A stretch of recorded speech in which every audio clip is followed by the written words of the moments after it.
Herðu, sæll og blessaður. Ertu velkomin í viðtal við okkur. Takk fyrir það. Við höfum sem sagt verið að tala fjölmiðla og kynjamismun í fjölmiðlum þessa dagana og í fortíðinni. Hvað myndir þú segja að þú lest margar greinar á dag? Ég myndi segja svona 7-8. 7-8 greinar á dag og hvers konar greinar hérna erum við að tala um? Ég myndi segja svona erlendar fréttir pluss sportið.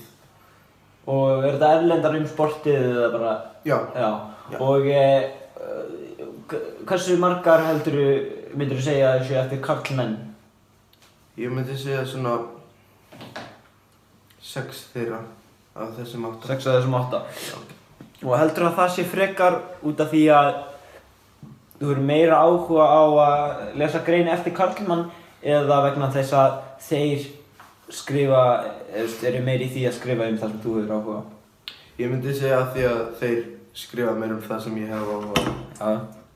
Hver finnst þið að vera mismunur, svona helsti mismunur, á greinum sem skrifar eru eftir karlmenn og annars vegar kvenmenn? Hvað meinar það? Sem þú tekur helst eftir, þú veist að lesa grein eftir kvenmann og hennar sjónarmið eða karlmann? Þegar karlar skrifa, þá finnst mér þeir ekki höfða nógu mikið til kvenna. Ef máli varðar kvenmönnum? Já, það er einmitt það sem... Til dæmis þú ert að tala leikinn sem gerist Þarna nefnilega greifstu fram úr mér, ég var að koma að því. Alltaf getur það. Já, ef við tökum fótbolta sem dæmi, þá eru kvenmennirnir oftast að skrifa konurnar og karlarnir oftast að skrifa svona bæði, ef svo má telja. Það er enda satt sem þú segir. Já. Finnst þér ætti að vera meira kvenmönnum sem skrifa karlmannssport og málum varða karlmönnum? Ég meina að það er alveg karlmenn sem skrifa málum sem koma kvenmönnum við og svona. Já. Fylgist þú eitthvað mikið með sögu fjölmiðla og kvennabaráttunnar í fjölmiðlum og hvernig hún framfylgdi kvennabaráttu í okkar samfélagi og hvernig hún hefur þróast? Ég tek oft minn tíma í bækurnar, lít oft í þær. Já. Ekki beint fjölmiðla heldur, bara í bækurnar. Þar sem góð saga er Já, þannig að þú leitar til bókanna, en hvernig færðu þá upplýsingar fjölmiðla í þeim? Af því þar í bókunum eru skrifaðar náttúrulega nokkrar heimildir það sem var náttúrulega í gamla daga, ef svo er talið. Þú leitar mest til heimildara bóka sem takast kannski saman mörg rit úr mismunandi fréttablöðum á mismunandi tímum. Það er okkur. Skulum hafa það sem lokaorð. Takk hérlega. Takk fyrir þetta. Gott kvöld.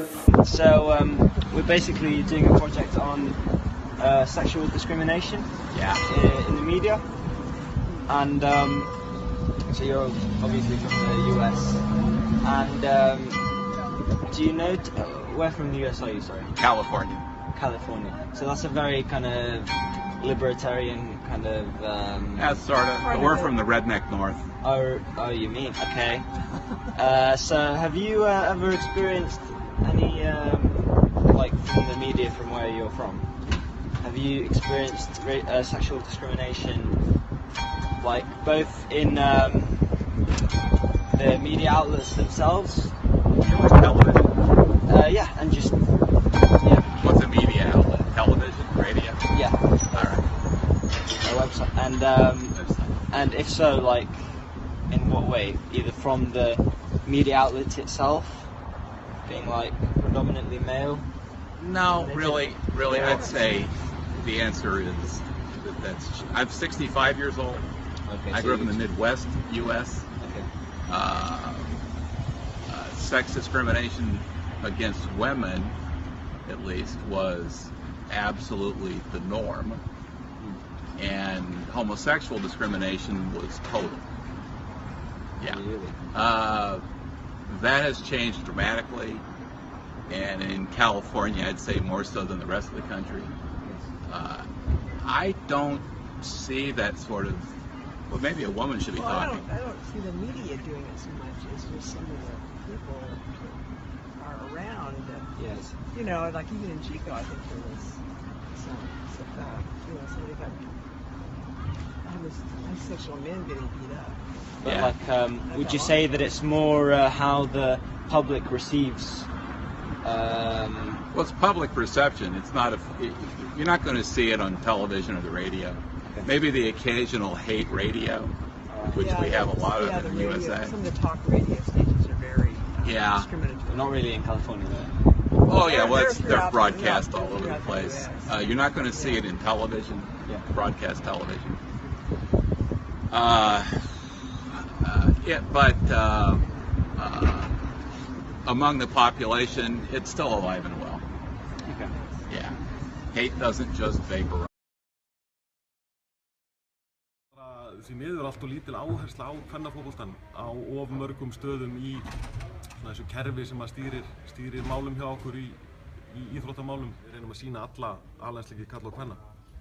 En í mörgum tilvikum með A-landsleik kvenna þá er ekki einu svona í boði að sýna beint. Það er bara enginn að taka upp leikinn. Það er hefð fyrir karlafótboltanum. Það er að skapast hefð fyrir kvennafótbolta.